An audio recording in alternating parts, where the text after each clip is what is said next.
Right,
so I'm here then, am I?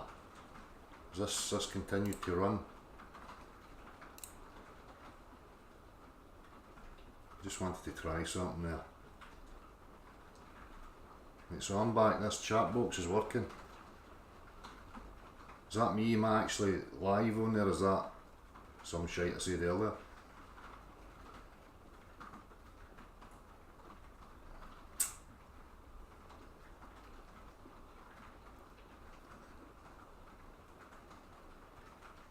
Right, wait a wee minute.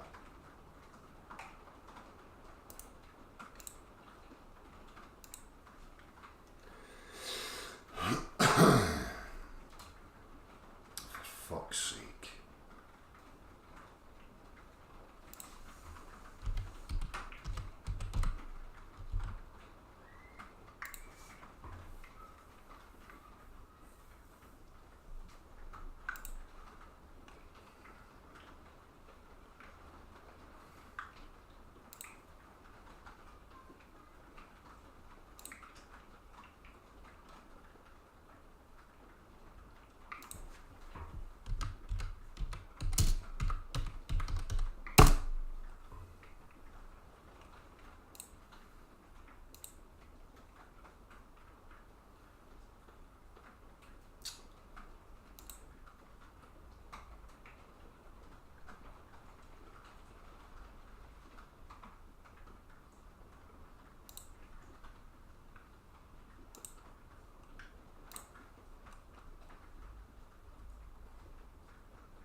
It's just buffering again for me. It's fucking just doing the same shite.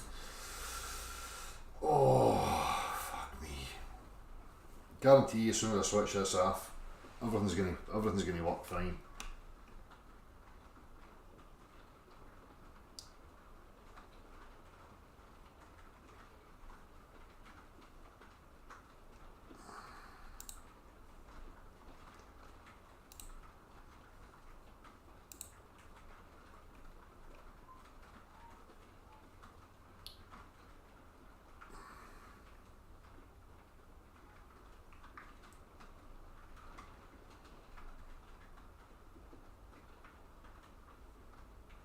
No, I never rebooted.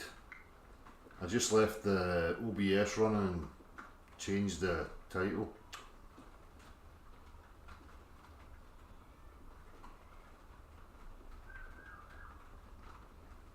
It's not stable for me.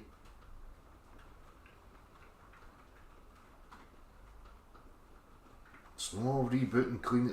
Everything's fine. Dan was here 2 days ago.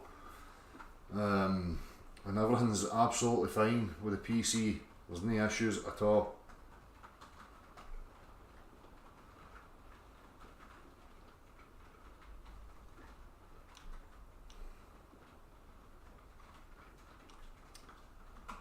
Right, anyhow, that's why we listen to this cack. Just going to assume that it's working. So I've seen this boy a few times, and to be honest with you, sometimes the boys get some decent stuff to say, but I came across this 10 flat earth arguments debunked.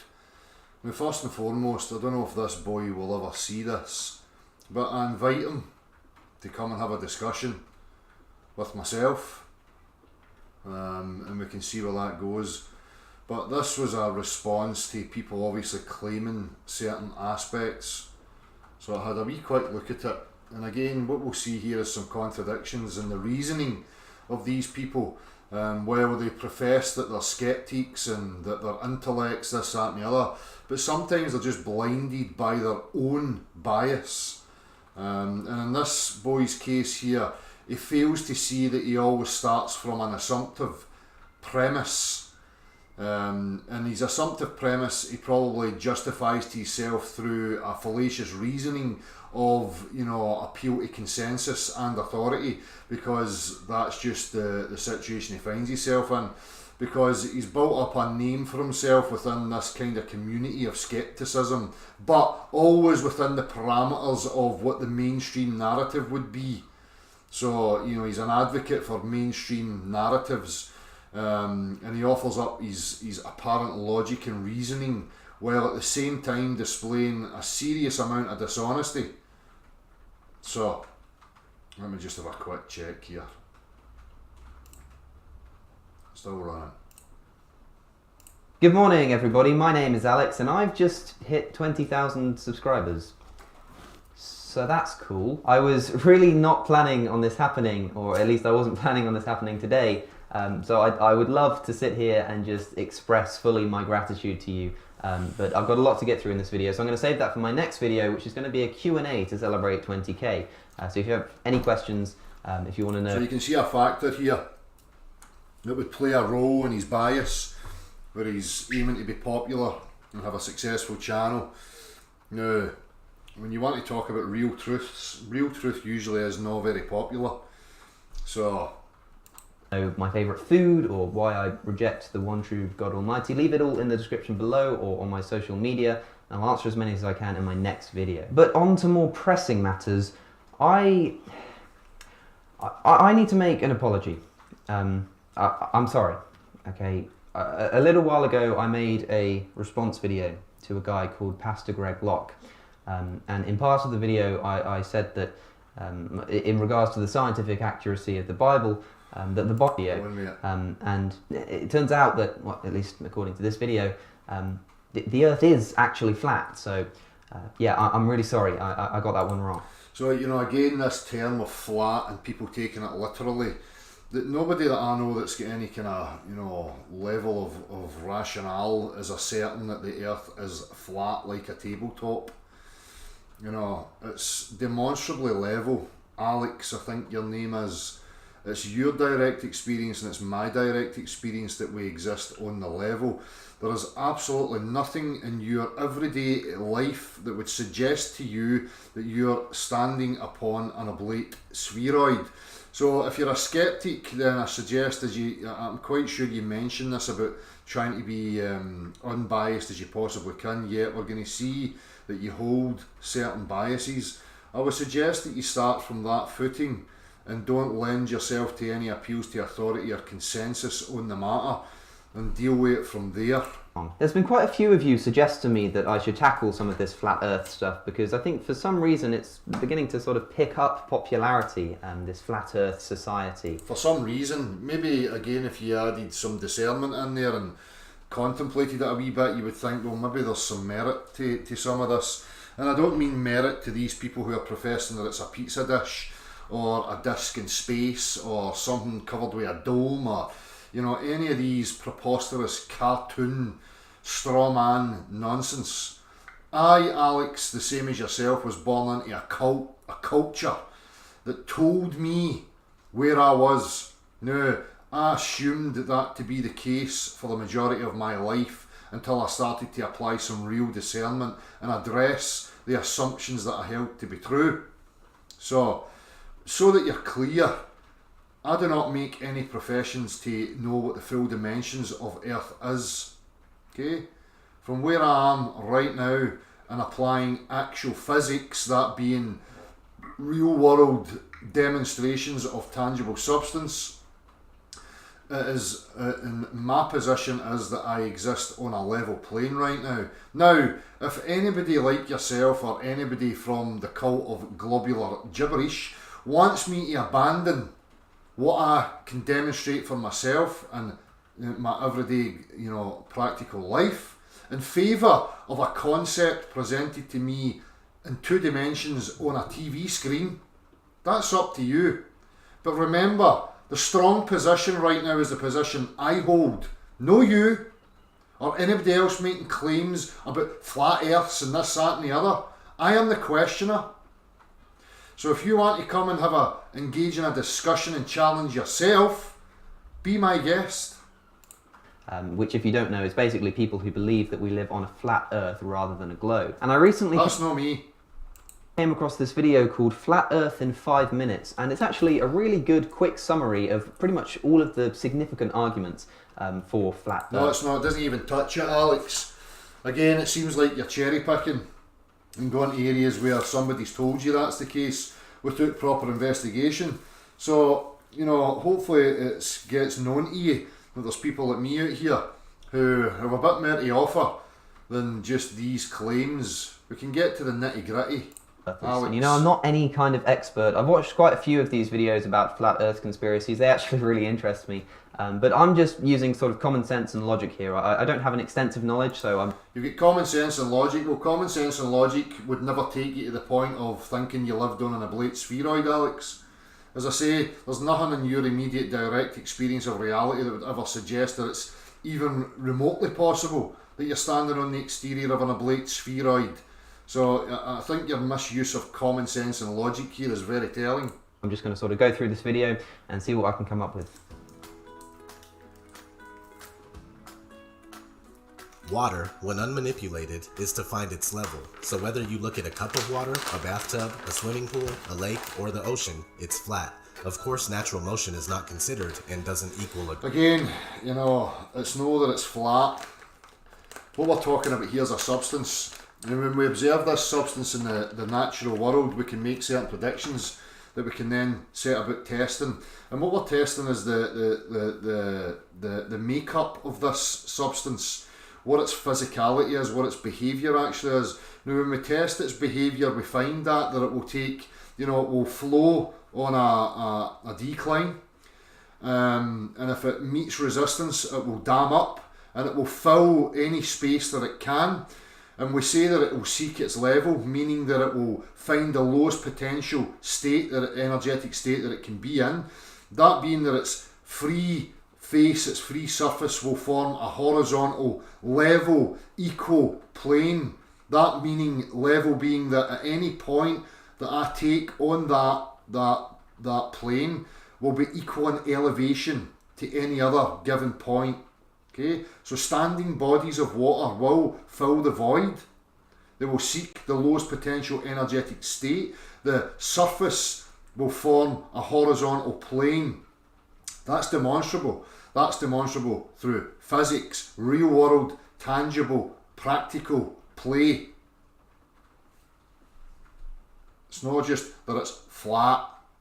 Undisturbed, you could describe the surface as flat.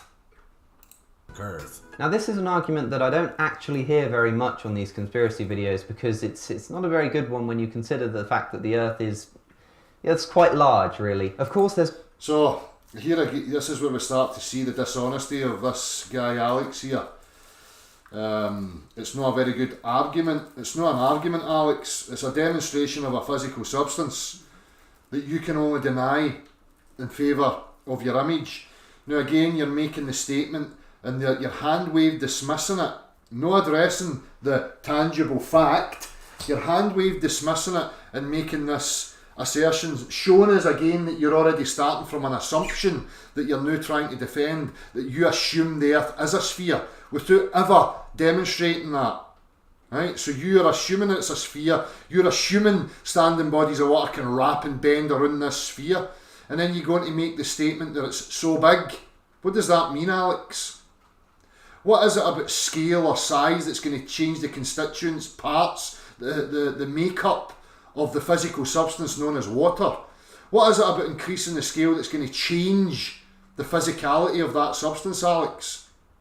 The answer is, it's not going to change, Alex.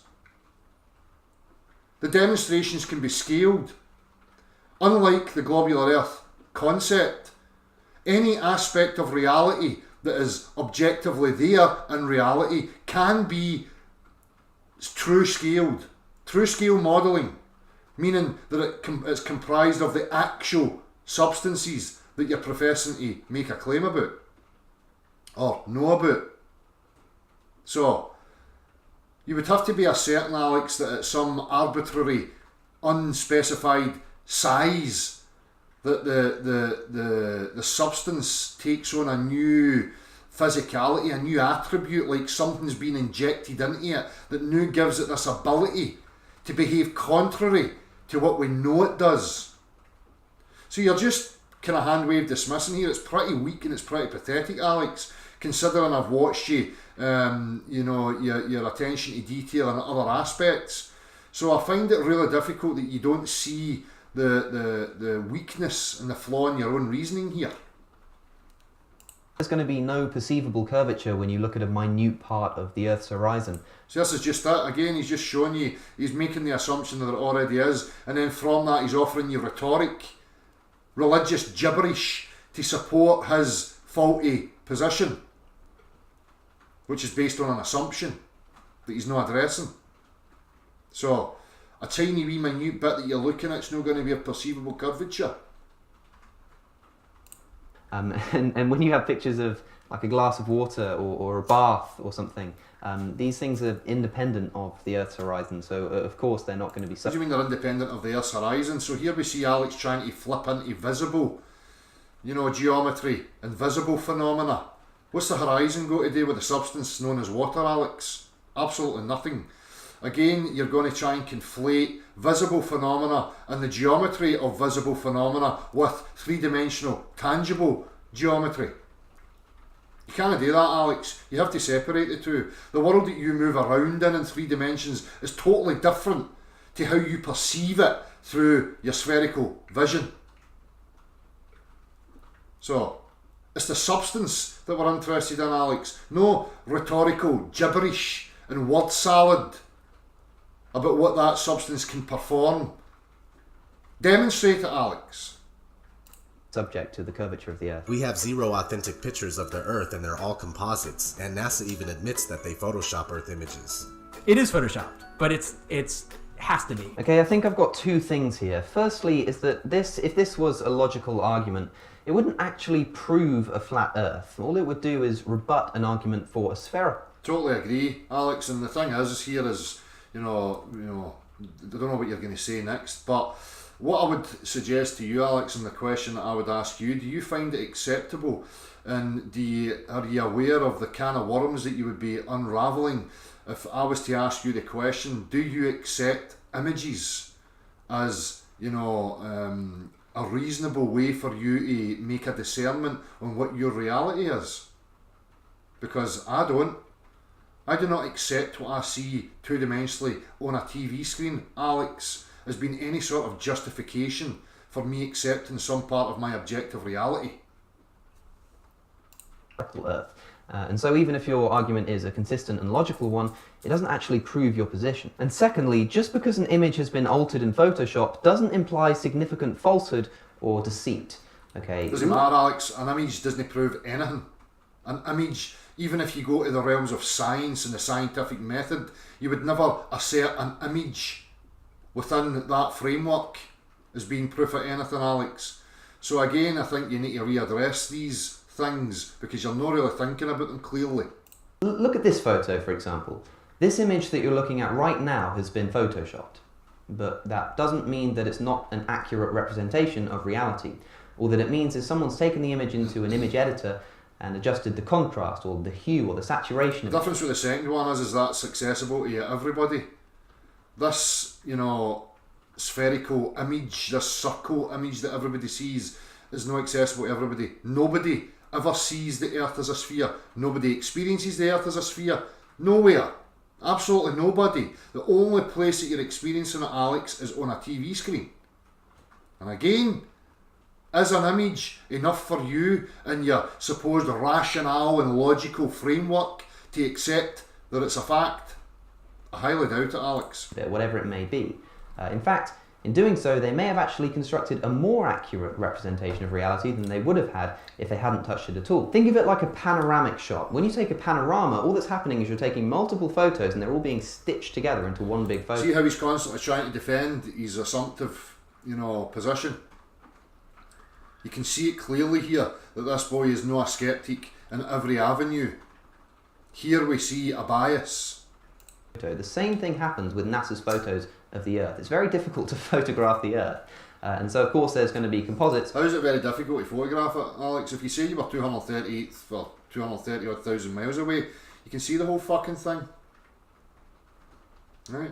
But again, we'll not even get into the avenue of space, the vacuum next to our air environment, where you can have higher pressure air next to a zero pressure environment without any sort of membrane between the two. Again, we would have to revert back to physics, Alex, and show what physics actually demonstrates in regards to that type of claim. I don't care what you see in your TV. If what you see in your TV depicts reality contrary to what demonstration shows, then there's something wrong with the image that's being presented, Alex. And the story, the narrative that runs alongside it.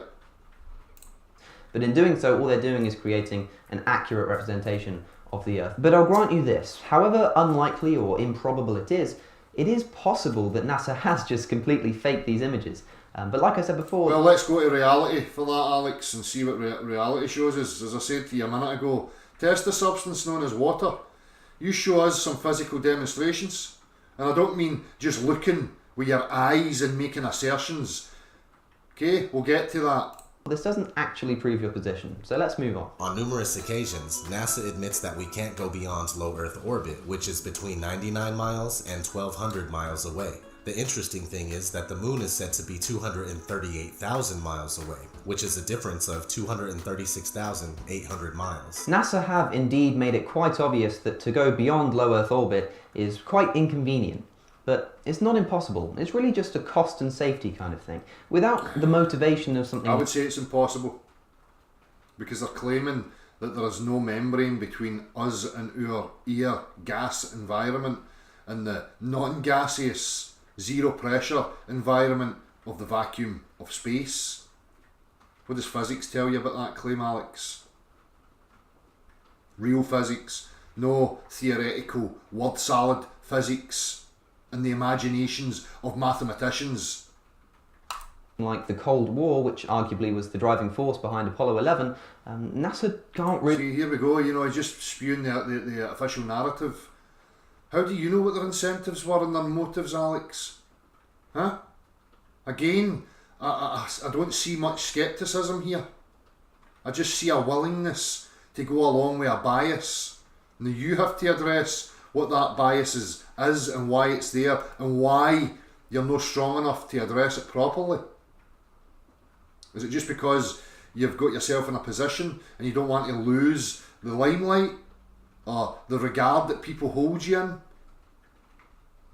You can't be calling yourself a true skeptic then, Alex, because you're not. Really justify the expense and the risk to the safety of the passengers to go beyond low Earth orbit at this current time. But it's Emotional gibberish. Emotional gibberish. perfectly possible. It's just not something that's particularly preferable right now.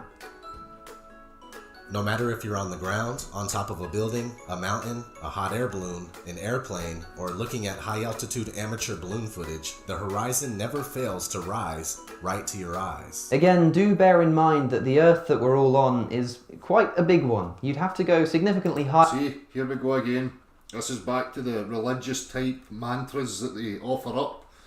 Oh, it's so big, you would have to go really high to see it. But you're going to start telling us that at fucking ground level we can see boats going over curves straight out in front of us, Alex? Really? Higher than these balloons or even an aeroplane to be able to perceive the curvature of the Earth. But also these photos that you're using, as simple as it sounds, you could just angle the camera down to point at the horizon and choose. That's very interesting, Alex, that you say that, because here's the thing. Now apply yourself to this. When the mainstream narrative tells you that a boat's going over the curvature and your horizon's at 3 miles, Alex, that means that the leveled device, the optical device that you have, as you start to elevate it, the horizon must drop exponentially as you elevate, which means you would have to tilt continually downwards to look along the slope of the curved Earth. That's not what happens in reality, Alex. Is it? That as your eye-level photo. These really aren't particularly compelling arguments, but yeah, the Earth is quite big. You're stuck on arguments. You're stuck on arguments, Alex, because you defend a bias, a concept, an idea. Stop talking about debates and arguments. We're trying to get to the root of objectivity here. Let's not forget that. Oh, we'll not forget the mantra. It's really big. Bigness. Big. Aye, whatever. Whether you are looking at Toronto's skyline from... And we're going to get into this again when we're talking about horizons. And as I said it before, there's a massive difference between purely visible phenomena and tangible, three-dimensional. Niagara on the lake, 31 miles away. Chicago's skyline from Union Pier, 43 miles away, or even Oahu from Kauai, which is up to 108 miles away from center to center, or 73 miles away from the closest points. You will not see any curvature where it's supposed to be. According to the Pythagorean theorem... No, nor will you see any curvature from left to right, as I've been pointing out for years now. When they tell you that straight out in front of you that there's something going over a curve, you know, a slope that goes downwards from your feet, but the water doesn't flow, and the fact that they omit and ignore that the floor appears to rise to the centre of your field of view with a levelled observer, right? That's no conducive, that's no the geometry of a ball. It should be dropping away down from your feet, shouldn't be rising up here. Unless, of course, you're honest enough to start looking at the geometry of vision. Because when we're looking at purely visible phenomena, that's what we must comprehend. And if we don't have a comprehension of that, then you're offering nothing. Nobody is. Whether you're a globe earther or a flat earther, you're just making assertions. Which states that the curvature of the Earth is 8 inches per mile squared. Oahu should not be visible whatsoever, but you can see the whole thing. If there's one thing that I love as much as philosophy and science, it's maths. Now, this can get a little bit tricky, but bear with me. If you Google the distance between Oahu and Kauai, you'll come up with a figure of 108 miles. Now, if you input this into a simple Earth curvature calculator, you'll find out that you shouldn't be able to see anything at that distance under about 7,776 feet. And the highest peak on Oahu is just over 4,000 feet, so how on earth should you be able to see the mountain? This is the argument of the flat earthers. But as you've rightly identified in your video, the distance between the closest points of Oahu... All this stuff is inconclusive because everybody's ignoring the fucking elephant in the room, right? Well, there's a removal and a separation between what we see and what we experience in 3 dimensions. As I've pointed out so many times on this platform, and Gav and others, we have to look at these things and separate the issues. Okay? When we're only looking at visibles, what we're talking about? We're talking about the geometry of vision, not the geometry of the world that we move around in 3 dimensions.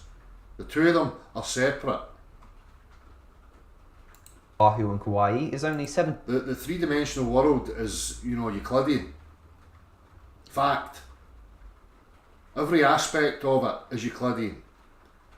Even the engineering programs that they use for construction and building bridges and predictive aspects for all sorts of construction, whether it be, military craft or bridges or whatever it is, it's not operating on a spherical geometry. Is it, Alex? No.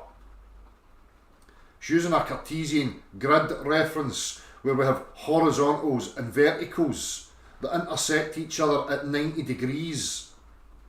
The floor is a level plane. It doesn't deviate in its elevation. It's not a curve. 23 miles. And if we input this into the calculator, we get a figure of about... If you know that and you just go to, I see stuff, so I'm going to make a assertions about it, then you might convince yourself to support your bias, but you're not going to convince real skeptics, Alex. 3,500 feet, which means that you should be able to see the top part of the island. But even this is incorrect. In fact, the distance between the highest peak on Oahu and southern Kauai is 83 miles, which is actually longer than your shortest estimate. So if we input 83 miles into the calculator, we'll find that we get over 4,500 feet, which means that, again, Oahu shouldn't be... Alex, I suggest you check out Andrew Execrate 200's channel, where he's videoed it from, I think it's about 160, 170 miles away. So, if that's your bag, you can go and have a look at that. And there's various other people who have done it. I see there's a guy, John D, PhD, who's done another observation. So there's loads of these things out there, Alex, and they're all inconclusive. We just see contradictions from one to the other, which should be setting alarm bells off in anybody's mind what's actually going on here. And the problem is because people are overlooking the geometry of vision, because people seem to think that the world they move around in and the way they perceive it with their vision are the same thing, when they're not the same thing.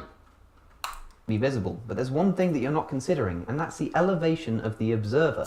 Kauai Airport has an elevation of 153 feet. Now if we input this into the calculate, we'll find feet, so we should be able to see the top of the mountain. In 1887, Albert Michelson and Edward Morley conducted what's known as the Michelson-Morley experiment. This experiment was attempting to prove the speculated motion of the Earth around the Sun, and when it failed, Albert Einstein was forced to form the theory of relativity. We're getting all this during the week about motion again, and all this supposed motion of these planetoids and whatever else. I'm not going to get into it right now. Maybe if Alex comes to have a discussion, we can get into it. To overcome this problem. In fact, anytime mainstream science is faced with undesirable results, they create a workaround, which isn't real science at all. Now I've got to grant it to you that some of the quote-unquote arguments that you're using in your video are quite convincing, if logically flawed, but this is just ridiculous. It's like saying, oh, the laws of motion... Alex, I wouldn't talk about anybody being logically flawed because, you've exposed your own illogic here immensely. Aren't real, Isaac Newton's Principia was just a workaround. Einstein's theories are still today, to the best of our current knowledge, completely logically sound. They've been tried and tested countless times and continuously proven to be true. Conceptually. There's a reason that Conceptually. Einstein is such a prestigious name in the history of science, because he got it right. The sun is claimed to be 93 million miles away, with a radius of over 400,000 miles, but can easily be proven to be much closer and smaller by tracing the crepuscular phase back And to... again, I'm just going to highlight for anybody that doesn't comprehend any of this stuff, when people start talking about the suns and the distance and all that, it's totally irrelevant. It's red herring. Okay, we're talking about the dimensions of the earth that we stand upon. Nothing above us defines what we're standing on. That is a basic error in logic and reasoning right there and then. Okay, because they're two separate reference frames. Here's the earth down here, here's the heavens or the sky or whatever you want, and the apparent objects that you see up there. Okay, nothing up there defines what's down here, and nothing down here defines what's up there. to its origin in the sky. If the sun were indeed 93 million miles away, it would simply be impossible to have angled sun rays, as they should all consistently come in straight. Now this is all completely to do with perspective. Look at this picture of a road. This Right, let's have a look at this picture of this road, because Alex has just stumbled himself right into it. Perspective, Alex, what is that an effect of? Is it an effect of the three-dimensional world, or is it an effect of vision? Because as we can see, these parallel lines appear to converge. What we see happening is an apparent rising of the floor to the centre of our field of view, Alex. Again, curving downwards away from your feet, that would never be the case where it would ever rise to the centre of your levelled field of view.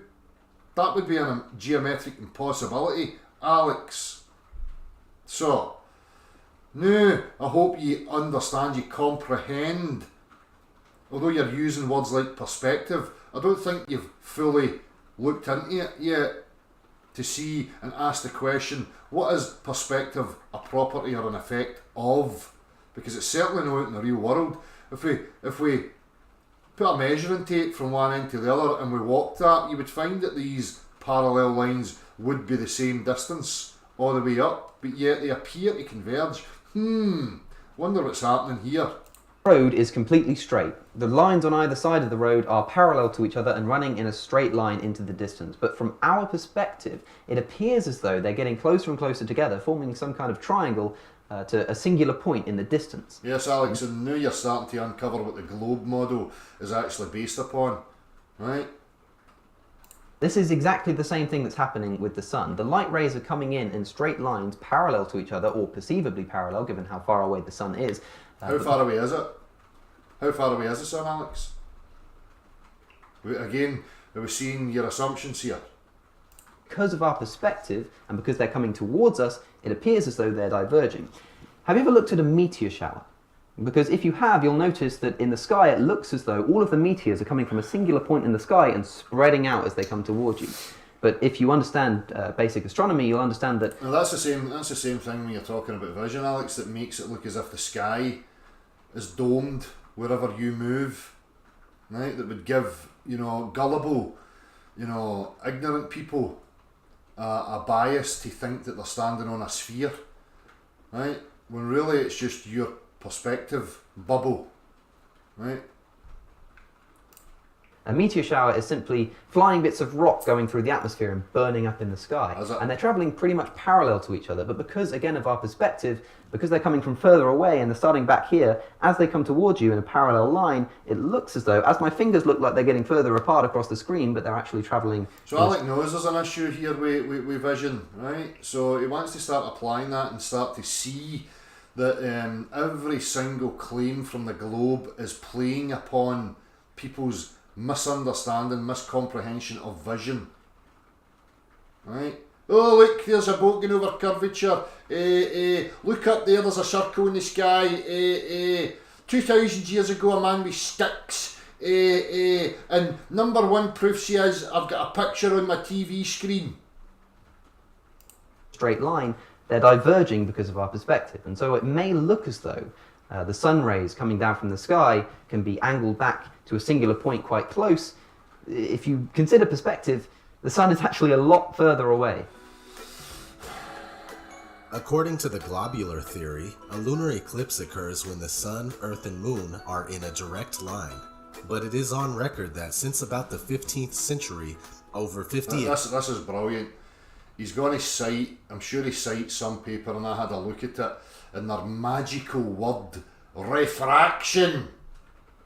The sun and the moon's been refracted up above the horizon while the eclipse happens, because refractions and stuff.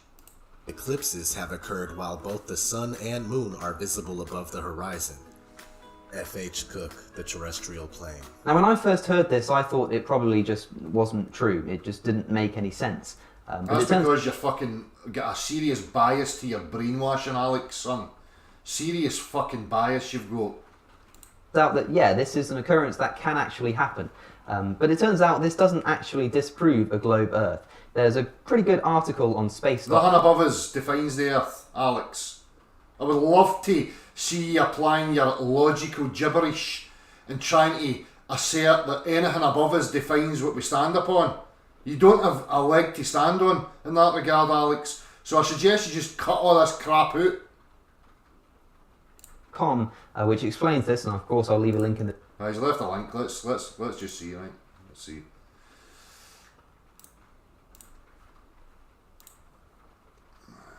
Blah blah blah blah blah blah blah blah blah blah. But wait, how is this possible when we have lunar eclipse, the sun, the earth, moon are in geometrically aligned straight line in space with the earth in the middle? So if the sun is above the horizon, the moon must be below the horizon and completely out of sight, or vice versa. And indeed, during a lunar eclipse, the sun and moon are exactly 180 degrees apart. So in perfect alignment like this, such an observation would seem impossible. But it is atmospheric refractions. So somehow these apparent objects that are in the vacuum, right, are still being refracted with our atmosphere, our air, the moisture content in our air is still managing somehow to affect what's happening out in the vacuum of space, to make it appear as if the both of them are above the horizon. What a lot of fucking shit. This is what I'm talking about, cherry picking. Oh, I'll just find some paper that somebody's wrote that's got word salad in it and that's enough for me. Fuck off. Serious dishonesty on you, son. I suggest that you stop calling yourself cosmic skeptic, because you're cosmic bias. In the description, and I would attempt to explain it for myself, but I just would not do it justice. I would highly recommend, if this is sort of tripping you out a bit. Explain, word salad. The religious priests have offered me some word salad and that'll do me fine. Go and read that article, it clears everything up. It's a common misconception that the shadow of the Earth causes moon phases. Even the pastors and priests of the science religion readily admit this fact. Is this... Okay, I have just spent quite a long time making this response video to this video. I can start acting as if I'm addressing a moron here, Alex, because your performance so far has been absolutely pathetic, son. But I'm not going to go there, because I still hope that you've got the balls to come and have an actual discussion. You're quite happy to take on religious people and people that make all sorts of silly assertions about utter nonsense, right? Try that here. Tell me this isn't like satirical. Please tell me this is serious. No, just check the channel. And I'll be waiting for you to explain your logic on how things above us define what we're standing on. What you're going to have to come to the conclusion is, Alex, that you're starting from an assumption, and what you're then doing from that assumption is trying to interpret things to fit your assumption. This is sincere. The interesting thing about moon phases is that they are always the exact same 8 phases repeated. But if we were circling around the sun, these 8 phases would inevitably be reversed from the summer to winter seasons. Well, your diagram there is simply wrong. You've got a picture of the sun and a picture of the moon. Doesn't matter about the diagram, Alex. The fact is that 6 months later you would be in the opposite side of the sun, so your sky would be different at night time, right? I don't know how that's so difficult for you to comprehend, right? Here, at summertime, there's your night sky away from the sun. 6 months later, you're now around here, And here is your night sky.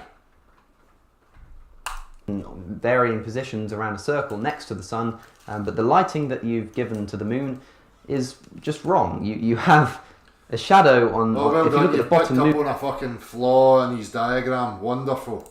on the right hand side, you have a shadow on the left hand side, even though the sun is on the left. So far, Alex, you've offered nothing. Nothing in regards to the Earth being a sphere. Yet you talk about everybody else. Nothing that you've said or done so far has, you know, even remotely piqued my curiosity. So say it's very easy to sit and, you know, target strawman crap, right, in order to try and bolster yourself as some sort of fucking intellect and skeptic. But as I say, with people like me, Alex, that doesn't wash, I'm afraid. So maybe you better start dancing with better opponents, because that's what you seem to like, challenging yourself. Well, come here and have a challenge. They should all be lit from the same side. Each one of those moons should actually look the same. The only thing that's changing is the direction from which you're perceiving that moon from the Earth, which would be in the centre. And of course, if you picture it in this respect, depending on where you look, the moon would have different phases that wouldn't change depending on where you are around the sun. I completely understand that the idea of a flattened stationary Earth seems ridiculous in many ways. You said it, I didn't. But that's Stationary. I still have serious issues with this stationary stuff. And again, I'm going to get back to this stuff through the week. Mechanisms of motion.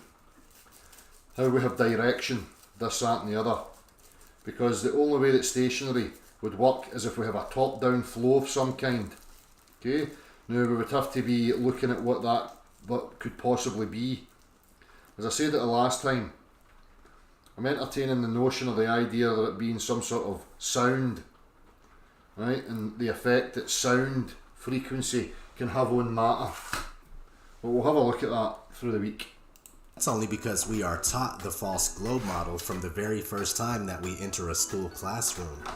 Not to mention the first time we are introduced to the concept of a flat Earth. It's depicted as a highly laughable world where ships, boats, and water would run off of the edge. So I do get it, but it's all part of the deception. I've spent 30 years of my life believing that we were on a spinning globe. It wasn't until I unbiasedly and scientifically investigated the flat Earth claims that I started to realize that there is more to this theory than I originally gave it credit for. And you know, I have to say that this is almost admirable. I'm a huge advocate for questioning everything. You guys know this. I think that there isn't a single thing. That's good, Alex, because I would like to help you to question properly the things you hold to be true and your assumptions. Shouldn't be open to criticism and questioning, and that includes, you know, living on an Earth that is a globe. You know, that is open to question. But that's a funny contradiction there, Alex, because what we've seen so far is an obvious bias, right? So what you've just said there is a contradiction to what you've displayed before, as I've pointed out. And the thing that disappoints me is that your analysis seems to be flawed. And you're right, it's interesting to look at this problem from a completely unbiased perspective. I mean, personally, I've done the same thing. No, you've not. Don't tell lies, Alex. You're lying now. Based on the things that you've just said. You've not done it from an unbiased perspective. That's a lie, Alex. Came across the flat Earth conspiracies, I thought it was absolutely ridiculous. But then I thought, well, hey, hang on, my principle is to look at things from an unbiased perspective and go by the evidence, so I did so. I said, okay, let's assume I didn't know if the Earth was a globe or flat, and I had no prior conceptions, and I looked at the evidence, and I was convinced... Right, so let's have a discussion about that, Alex. And I would like to know what your evidence is, because it's probably going to be the religious teachings that we've all heard before. As I said at the very beginning, nothing in your direct experience, absolutely nothing. Could you take me anywhere or show me any aspect of your experience that would suggest to me that I'm standing on a oblate spheroid, Alex? And if you start pointing up at the sky, I'm going to highlight you as an absolute crackpot, son. Because that's all you've got. I know that's all you've got. Because here's the thing, Alex. I have applied real skepticism to the bias or the assumption that I had. And I worked through it and exposed my own flaws in my reasoning and the biases that I held in regards to the globular Earth model? Of a globe Earth quite quickly. So it disappoints me that the same thing hasn't happened to you, but hopefully through some of the rebuttals that you must have been getting to these arguments that you're making, we can start more of a discussion, because a lot of people will say... Wishy-washy skepticism, Alex, wishy-washy skepticism. A lot of people do say, you know, it's a waste of time to talk to people who believe in a flat Earth. It's an insult to the intellect, whatever. But I don't believe in any flat Earth, right? And it's an insult to my intellect for you or anybody to assert to me that I'm standing on an oblate spheroid with bendy fucking oceans zipping about in a vacuum. Totally absurd, Alex, when you actually go to physics, real physics, no word salad physics. Physics that requires no language. Physical demonstrations of real tangible substance. I would say this. I would say that as long as there are people who sincerely believe something which is scientifically inaccurate, I want to do everything that I can. Let's define science as well, Alex, when we have the conversation. I look forward to it. Hopefully you take me up on the offer. Try and change that person's opinion. And of course there are some people in the world who will just never be able to change their beliefs. But bear in mind that... I don't have beliefs. Beliefs are fucking absolutely useless to me. Absolutely fucking useless. I consider beliefs viruses that do not belong in the human consciousness. Like I said before, these videos can be quite persuasive. They can be quite compelling in some circumstances when there isn't healthy opposition. And so credulous people... Healthy opposition. Incredulous people. So again, there's this notion that there's somehow two sides to singular objective reality. How bizarre is it for somebody that professes to be, you know, reasoned and logical to sit there and make these silly statements? People might be prone to the danger of adopting these beliefs because there's no serious opposition to them. And if what's the danger, Alex? I mean, get specific. What's the danger? What's the danger of somebody believing they live on a pizza dish with an ice wall and a dome on it? Where's the danger in that, Alex? I don't get what you mean here. It just sounds like you're just repeating shite, empty garbage that you've heard before. Trying to target people subtly as if there's something that has to be attacked. Doesn't make any... that doesn't make any logical sense, Alex. None whatsoever. Just laugh these things off and say, oh, well, it's ridiculous, let's not waste our time on them.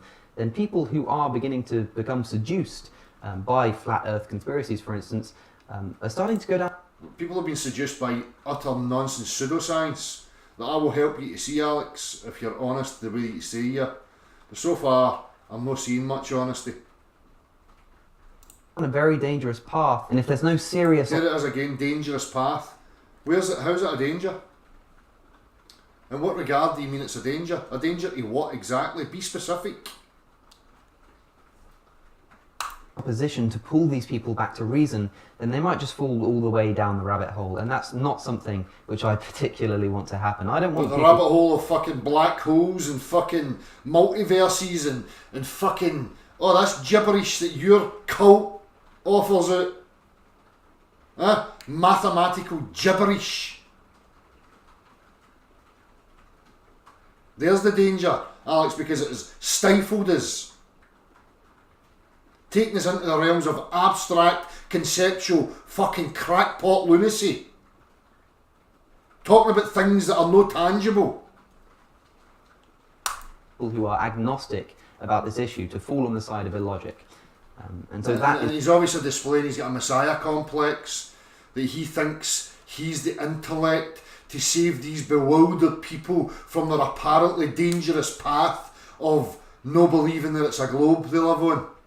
I mean, wow, what a display of utter stupidity, son.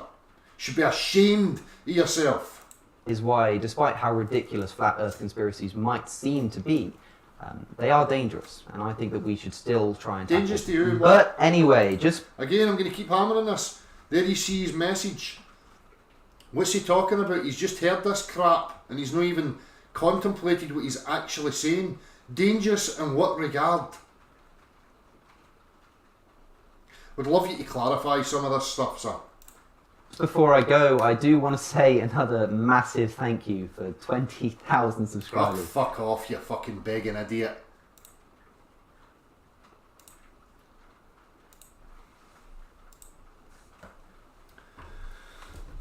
Oh, aye. Protests, protests, protests. Coronavirus, coronavirus, protests, protests, coronavirus, COVID-19, protests, protests. It's not started buffering yet.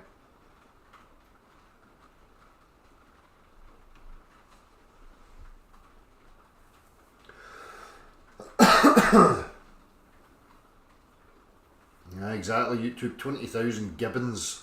Because that's all it is. We cheerleaders that egg them on and keep them within the parameters.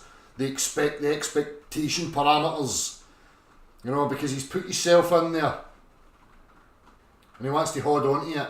So that's when they start to become dishonest. Acting like they're skeptics. But they're cherry picking skeptics.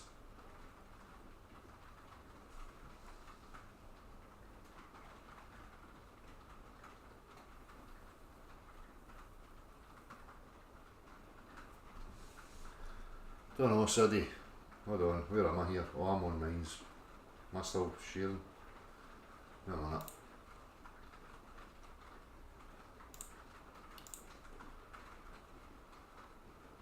Right, it's there right now. There's 2 thumbs up on it. I'll thumbs it up as well. Let's hope he watches.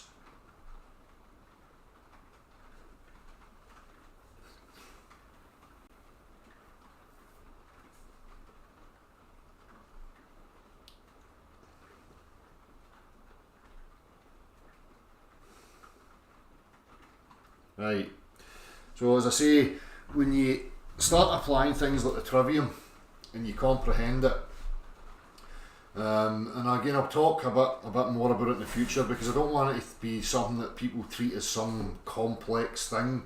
As I've said before, people have these abilities within them already. You just don't have the descriptor for it, right? Or maybe the confidence to know that you're correct in your reasoning and what you see going on in your discernments.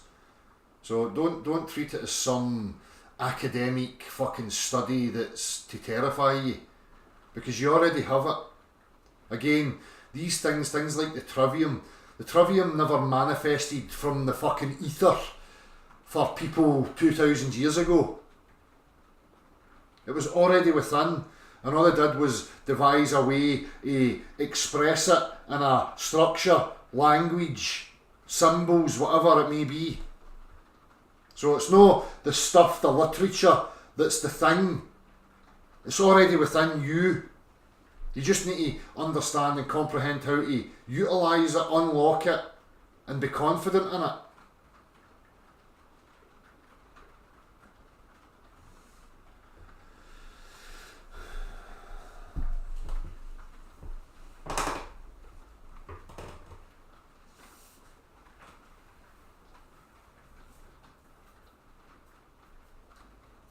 That's it, Andrew Jackson. They're in their wee circle jerks and trying to make money and be messiahs and, you know, climb the fucking pecking order and get better stature and, oh, my peers revere me.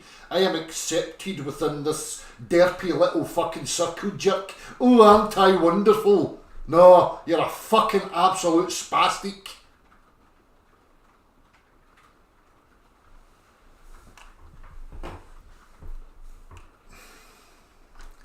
The second that you turn your attention to caring and being accepted by others, or for monetary gain or stature or some superficial shite, you do not, from that moment on, do not have the right to call yourself any sort of skeptic. In my book. You've sold out.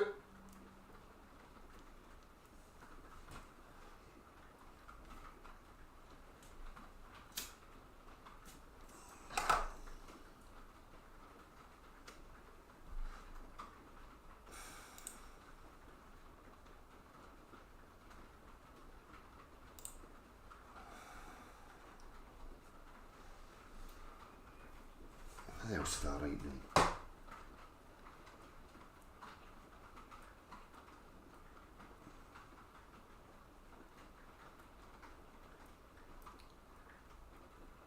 What was I thinking about? Hang on.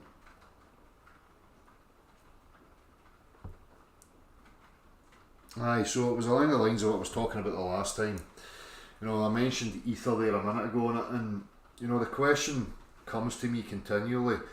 See, when we're talking about like forms, you know, like life forms, you know, whatever we see, and in particular life forms, and we're told this story of, you know, DNA and information within, I start to ask that question, and you know, the analogy I'll use is this: if I went and I buy, you know, some thing that I have to construct, say an IKEA fucking wardrobe, whatever it may be, and I bring that home. Now within that package there is an information, you could call it a coding, right, of how that's to be constructed.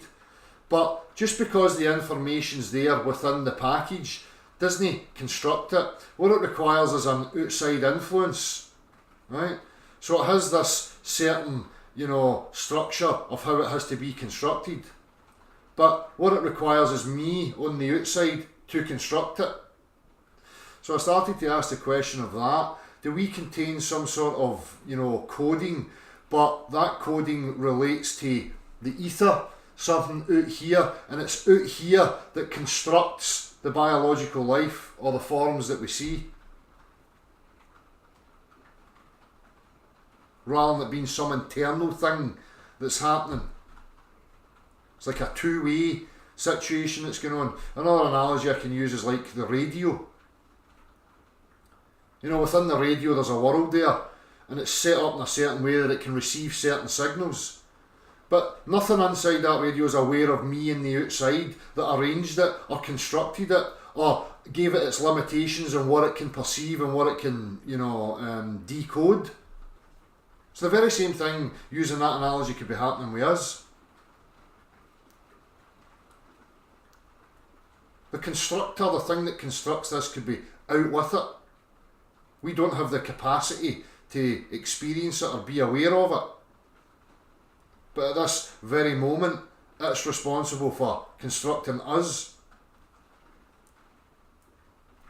Just a thought.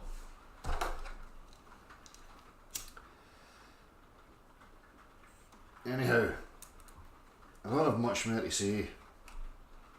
All that fucking about earlier kind of annoyed me.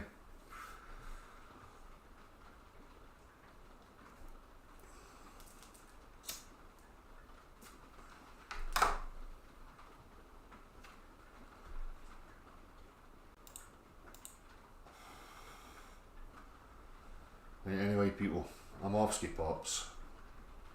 As I say, I'll be back through the week. Going to show a couple of wee things in regards to visible phenomena.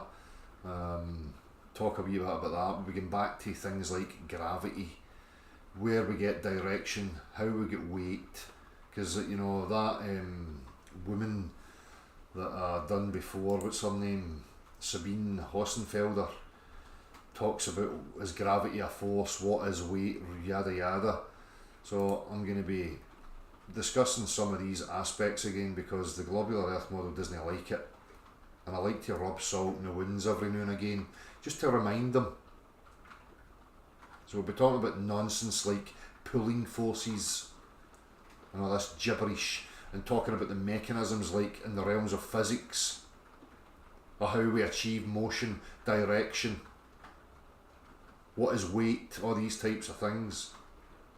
Because Sabine would have you believing that weight is defined by gravity pulling on you, nothing to do with the earth resisting you, and that you need some resistance beneath you, nothing to do with that, just magical gravity stuffs. So I want to highlight all that stuff again, so be warned, if you've heard it before, there's no reason for you to listen again unless you never fully comprehended it. Well, there's another thing, boiling the day in England. Fire zone. Nothing but utter misery here. Total uniform sunblock. usually accompanied by an incessant amount of never-ending pissing down rain, while it sits at about 12 to 10 degrees. Only a couple of 100 miles away, it's fucking 25. Scorching. Again, no summer whatsoever here in Scotland. Nothing. Zilch. Total blockout of the sun. So normal. It's normal Scottish weather. Oh, that's right, you must have lived my life as a child and everybody else that I talk to, when we can remember quite clearly that this is no normal. Anything but normal.